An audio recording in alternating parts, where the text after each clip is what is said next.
Middle-earth is full of valorous, wise, legendary characters who have performed great heroic deeds that are remembered in tales and songs for thousands of years. But behind every great deed is an idiotic decision that allowed for that deed to be performed in the first place. Of course, we all make mistakes. It's unfair to call someone an idiot just because of one decision, even if said decision is against all better judgment. I'm looking at you, Orodref. The reality is that when the stakes are high, we can easily look back in hindsight and see what should have been done or what shouldn't have been done. At the same time, it's also easier to have an understanding of why certain decisions were made. But what's a decision that is so bafflingly stupid that there's no justification for it? There aren't really that many of them in Middle-earth, but there is one that stands out. Made by who I believe to be the dumbest character in Middle-earth. So who is the dumbest character in Middle-earth, and just what did they do to deserve that title? Meet Saeros. Yes, if you just wanted the name, you can close the video, but if you're interested in Tolkien's comedic chops, stick around. Saeros was originally a green elf of Osiriand in the First Age. After the death of King Denethor in the First Battles of Beleriand, Saeros, along with many other green elves, migrated to Doriath, feeling safer within the lands of King Elufingol.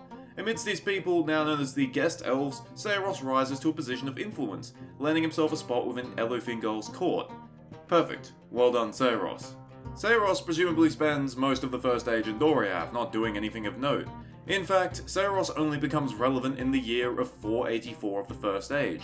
One day, Turin Taramba, star of the Children of Hurin, who has been fostered in Doriath since the fall of his homeland, returns to Menegroth, Doriath's capital. Turin spends most of his time on the frontier, protecting Doriath's borders, but returns due to the poor state of his weapons and armour. Exhausted, he enters Thingol's main hall, and takes a seat at the table. Notably, Thingol is wandering in the woods with Melian, so he's not present. And this is where our friend Saeros makes his big debut. Unknown to Turin, the seat he took was actually Saeros's. Saeros, arriving late to the hall, is petty enough to be offended by this. His anger is increased by the fact that no one else in the hall bothered to tell Turin that he had taken Saeros' seat, possibly implying that no one gave a shit about Saeros. Saeros is intent on confronting Turin, but decides to do it in perhaps the least annoying way possible. By being ridiculously passive-aggressive, and yes, that was sarcasm unless you didn't pick it up. This goes on for a while, but Turin is quickly aware that Saeros is just trying to be a dick. He's tired and his thoughts drift away to his homeland, which causes him to frown. After all, his homeland is enslaved by Morgoth. In a completely measured response, Saeros believes the frown to be aimed at him and goes off at Turin, saying, "Doubtless, man of Hiflum, you come in haste to this table, and may be excused your ragged cloak. But there is no need to leave your head untended as a thicket of brambles, and maybe if your ears were uncovered, you would heed better what is said to you." After hearing this, everyone clapped and Saeros was made immediate king of Middle-earth. Not really, but this resulted in Turin giving him a death stare. Now for most people, receiving a death stare from a wary warrior with a troubled childhood would be enough to shut them up. But not Saeros, for he was bravest of them all. At last, he decides to insult the women of Hiflum. If the men of Hiflum are so wild and fell, of what sort are the women of that land? Do they run like deer clad only in their hair?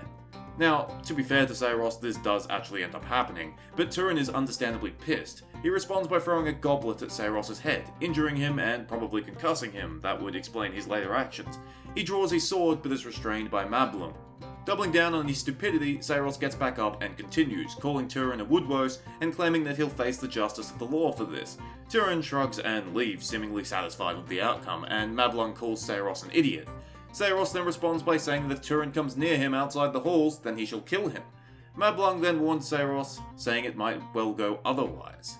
A smart person might spend the night cooling down, but not Saeros. He gets angrier, and the next morning he makes his smartest move yet. He ambushes Turin, intent on killing him. Although not expecting this, Turin wins and quickly overpowers Saeros, disarming him. Turns out assaulting one of the best warriors who has ever lived is not a good idea. Turin then strips Saeros with his bare hands, which is kind of weird, and tells Saeros to run, calling him a mocker of women. Saeros, deathly afraid, runs through the woods naked, Turin following him closely behind with his sword at prickpoint. Naturally, Saeros screams and cries, informing nearby elves, including Mablung, of what is going on. Unknown to Saeros, Turin isn't actually intending on killing him, and is instead humiliating him, referring to Saeros' insults the previous night. At last, Saeros arrives at a nearby stream, and fearing for his life, he attempts to jump across. This fails, the stream is too wide. He falls, breaks his body on a stone, and dies, and Tolkien's words directly, long would Mandos hold him. After this, Turin exiles himself from Doriath, despite King Thingol pardoning him after it came to light that Saeros was the aggressor in every circumstance. Turin's departure from Doriath is the first event in a long chain that would see the destruction of places like Nargothrond, which would result in the deaths of thousands, if not tens of thousands, so good job Saeros. As for Saeros, not only has he died, but he's died in the most embarrassing way possible, naked in a river. What makes him stand out for me as the dumbest character is that all of this was completely unnecessary. At several points in Saeros' and Turin's brief encounter, Saeros could have done the reasonable thing, but instead he doubled down on his stupidity.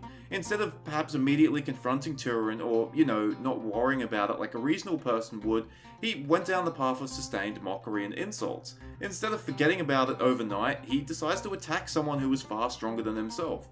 Instead of begging for forgiveness, he tries to jump across a river to escape, and dies like an idiot. His death ends up being completely needless and pointless, and it has far-reaching consequences beyond himself.